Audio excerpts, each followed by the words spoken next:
கர்த்தருக்கு ஸ்தோத்திரம். இந்த நாளுக்கான தேவ வார்த்தை சங்கீத புஸ்தகம் 55ஆம் அதிகாரம் 22வது வசனம். கர்த்தர் மேல் உன் பாரத்தை வைத்துவிடு, அவர் உன்னை ஆதரிப்பார். இந்த நாளின் தேவ வார்த்தையின்படி உங்கள் பாரத்தை எல்லாம் ஆண்டவர் நீக்கி உங்களை சமாதானத்தினாலும் மகிழ்ச்சியினாலும் அவர் நிரப்பி உங்களை ஆசீர்வதிப்பார். வேதத்தில் சகேயு என்கிற மனுஷனை பற்றி வாசிக்கும் பொழுது, அவன் ஜனங்களால் பாவி என்றும் துன்மார்க்கம் என்றும் அழைக்கப்பட்டு துக்கத்தோடு வாழ்ந்த ஒரு மனிதன்.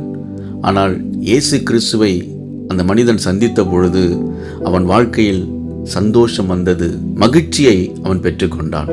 அன்பானவர்களே, உங்கள் வாழ்க்கையிலும் ஆண்டவர் சமாதானத்தினாலும் மகிழ்ச்சியினாலும் நிரப்புவார். சில காரியங்களுக்காக எதிர்பார்ப்போடு நீங்கள் ஆண்டவர்கிட்ட வேண்டியிருக்கலாம். சில காரியங்கள் நிறைவேறாமல் போயிருக்கும்.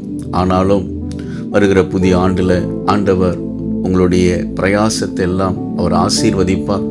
நீங்கள் விரும்பின காரியங்கள் எல்லாம் உங்களுக்கு நிறைவேற்றி உங்கள் வாழ்க்கையில் உள்ள எல்லா பாரத்தையும் அவர் நீக்கி உங்களை ஆசீர்வதிப்பார். விசுவாசியுங்கள், மகிழ்ந்து களி கூறுங்கள். இயேசு உங்களை ஆசீர்வதிக்கிறார். ஆமேன்.